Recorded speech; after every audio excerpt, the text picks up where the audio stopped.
విజయాలను అందించే దశమి విజయదశమి. ఎంతో విశేషమైన శక్తివంతమైన రోజు. ఈరోజు పొరపాటున కూడా ఈ కూర అస్సలు తినకూడదు, అలాగే వండకూడదు. ఈ కూర తింటే పరమ దరిద్రాన్ని కలిగిస్తుంది. అదేవిధంగా ఈరోజు ఈ ఒక్కటి తింటే సకల శుభాలు కలుగుతాయి. దుర్గామాతకు ఇష్టమైన ఈ పదార్థాన్ని తింటే దుర్గామాత ఆశీస్సులు కలుగుతాయి. మరి ఎంతో శక్తివంతమైన ఈ దసరా రోజు మీరు తినకూడని ఆ కూర ఏంటో, తప్పకుండా తినవలసిన ఆ పదార్థమేంటో ఇప్పుడు ఈ వీడియోలో తెలుసుకుందాం. సృష్టిలోని ప్రతి అణువులో ప్రజ్వరిల్లే శక్తి పరమేశ్వరి. ఆ శక్తిని ధరించిన వాడే పరమేశ్వరుడు. వారిద్దరికీ భేదం లేదు. ఆమె దుర్గా, లలిత, గాయత్రి, పార్వతి. ఏ పేరుతో పిలిచినా పరాశక్తి, ఆదిశక్తి, మూలశక్తి ఒక్కటే. ఈ ప్రపంచమంతా ఆ దివ్యశక్తి అనంత లీలా వైభవం. వేదాలు గాయత్రి అని గానం చేశాయి. ఉపనిషత్తులు దానిని ఉమాదేవి అని కీర్తించాయి. పురాణాలు లలిత, కాళీ అని నామకరణం చేశాయి. ఆగమాలు మహాత్రిపుర సుందరి, మహాకాళి, మహాసరస్వతి, మహాలక్ష్మి అని స్తోత్రం చేశాయి. ఆమె దుర్గతుల్ని పోగొడుతుంది. అందుకే ఆమె దుర్గ అయ్యింది. ఆమె నిత్య అఖిల స్వరూపిణి, విశ్వరూపిణి. ప్రపంచమంతా ఆమెతోనే నిండి ఉంది. విశ్వాన్ని సృష్టించి పాలించి చివరకు లయం చేసే మహామాయ దుర్గామాత. శ్రీరాముడు రావణవధకు బయలుదేరతాడు. అతన్ని ఎలా హరించాలని మొదలుపడతాడు శ్రీరాముడు. అప్పుడు బ్రహ్మదేవుడు ప్రత్యక్షమై ఇలా అంటాడు: రామా, దుర్గామాతను పూజించు, నీకు విజయాన్ని ఆ తల్లి ప్రసాదిస్తుందని సలహా ఇస్తాడు. ఆ విధంగా శ్రీరాముడు బ్రహ్మ చెప్పినట్లు చేసి దుర్గాదేవిని పూజించి విజయాన్ని పొందాడు.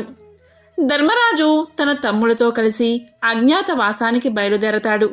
ఋషుల సలహా పాటించి దుర్గాస్తుతి చేస్తాడు. విజయవంతంగా అజ్ఞాతవాసం పూర్తి చేస్తాడు. అర్జునుడు కురుక్షేత్ర సంగ్రామం ఆరంభంలో శ్రీకృష్ణుని సూచనతో దేవీస్తుతి చేసి విజయాన్ని పొందాడు. హిమవంతుడికి సర్వాలంకార భూషణాలతో, చతుర్భుజాలతో, శ్యామలా వర్ణంతో దుర్గాదేవి దర్శనమిచ్చింది.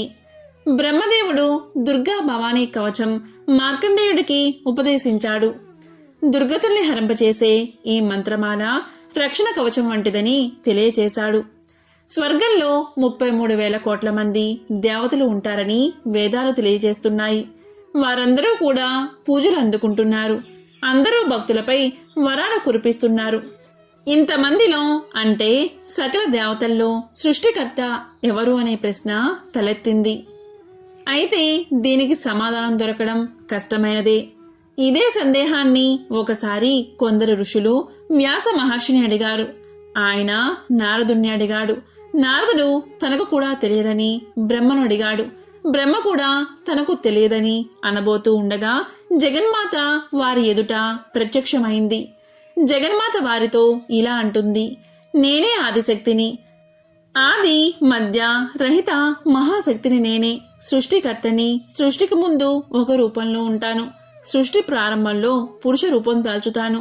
వారి బ్రహ్మ, విష్ణు, మహేశ్వరుడు ఇంకా అనేక దేవతలుగా రూపుదాల్చి ఈ సృష్టిని నడుపుతూ ఉంటాను అని పలికింది జగదంబ.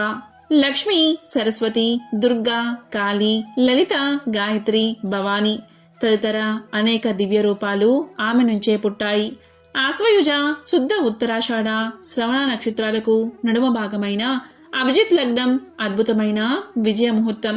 ఈ ముహూర్తంలోనే రాక్షసులపై దేవతలు విజయాన్ని సాధించారు. అందుకే ఇది విజయదశమి అయ్యింది. ఆశ్వయుజ శుద్ధ పాడ్యమి నుండి అమ్మవారిని నిష్ఠగా పూజించి జప తపాది సాధనతో దీక్షతో ఉన్నవారు దశమితో నవరాత్రి వ్రతాన్ని పూర్తి చేస్తారు. దసరా అసలైన పేరు దశహర. ఈ పేరు క్రమంగా దసరాగా మారిపోయింది. ఇది 10 రోజుల పండుగ. 10 రకాల పాపాలను హరిస్తుందని శాస్త్రాలు చెబుతున్నాయి. ఈ 10 రోజులు దేహశుద్ధి కోసం నిత్య స్నానం, అభ్యంగ స్నానం లాంటివి చిత్తశుద్ధి కోసం చేస్తూ ఉంటారు. ఈ 10 పాపాలలో శారీరక పాపాలు 3: ఇతరుల ద్రవ్యాలను దొంగలించడం, ఇతరులను హింసించడం, పరస్త్రీ సంగమం. అలాగే మానసిక పాపాలు 3: అవేంటి అంటే ద్రవ్యాలపై అభిలాష, పరులకు కీడు కలిగించడం, అహంకారం. ఈ 10 పాపాలలో వాంఛక పాపాలు 4. అవి ఏంటి అంటే మాటతో చేసే పాపాలు, ఇతరులతో పౌరుషంగా మాట్లాడడం, అసత్యాలు పలకడం, పరనింద, అలాగే అసంబద్ధంగా మాట్లాడడం. ఈ 10 రకాల దోషాలను పోగొట్టుకునేందుకు చిత్తశుద్ధి, పశ్చాత్తాపం చెందినవారు ఈ దోషాల ప్రభావం నుండి బయటపడడానికి దసరా వ్రతాలు ఆచరించాలి. వాటిలో ఒకటి ఈ నవరాత్రుల వ్రతం. దశవిధ పాపాలు హరించే వ్రతం దసరా. కాబట్టి దసరా పండుగ అంతటి ప్రాముఖ్యమైనది. ఇక ఈరోజు మీ ఇంట్లో దుర్గామాతకు ఎంతో ఇష్టమైన పొంగలిని మరియు పులిహోరను నివేదన చేసి వాటిని ప్రసాదంగా స్వీకరించాలి. ఈరోజు పొంగలిని, పులిహోరను అమ్మవారికి నివేదించి వాటిని మనం తింటే అమ్మవారి అనుగ్రహం కలిగి అష్ట ఐశ్వర్యాలు కలుగుతాయి. మరి ఈరోజు ఏం తినకూడదు అంటే ఈరోజు మాంసాహారం అస్సలు తినకూడదు. తెలియక తింటే పరమ దరిద్రాన్ని కలిగిస్తుంది. కాబట్టి ఈరోజు పులిహోర, పొంగలిని తప్పకుండా తినాలి. మాంసాహారాన్ని అస్సలు తినకూడదు. మీరు దసరా సమయంలో ఏ ముఖ్యమైన పనిని ప్రారంభించినా ఈ సమయంలో ప్రారంభిస్తే మీకు విజయమే కలుగుతుంది. విజయదశమి అనగా దసరాకు ఒక ప్రత్యేకత ఉంది. ఈరోజు విజయ అనే ముహూర్తం ఉంటుంది. ఈ ముహూర్తం గురించి స్కంద పురాణంలో వివరించడం జరిగింది. ఆ మహాశివయ్య పార్వతీదేవికి ఈ విజయ ముహూర్తం గురించి వివరించినట్లు స్కంద పురాణంలో ఉంది. ఈ అద్భుత ముహూర్తానికి ఉన్న ప్రత్యేకత ఏంటి అంటే ఈ విజయ ముహూర్తంలో ఎవరైనా సరే ఏ ముఖ్యమైన పనిని ప్రారంభించినా ఆ సంవత్సరం మొత్తం కూడా అన్ని రకాలుగా విజయాలు, లాభాలే వస్తాయి.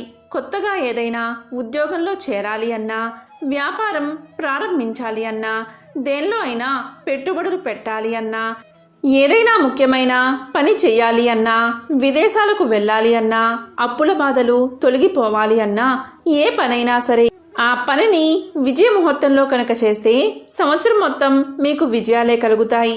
అందుకే పురాణాల ప్రకారం ఈ విజయ ముహూర్తానికి తిథి, వార, నక్షత్ర, యోగకరణాలతో సంబంధం లేకుండా, రాహుకాలం, దుర్ముహూర్తం, యమగండంతో సంబంధం లేకుండా ఈ విజయ ముహూర్తం ఉన్నప్పుడు ఎవరైతే వారి యొక్క జీవితంలో ముఖ్యమైన పనిని చేస్తారో వారికి జీవితంలో ఎదురే ఉండదు.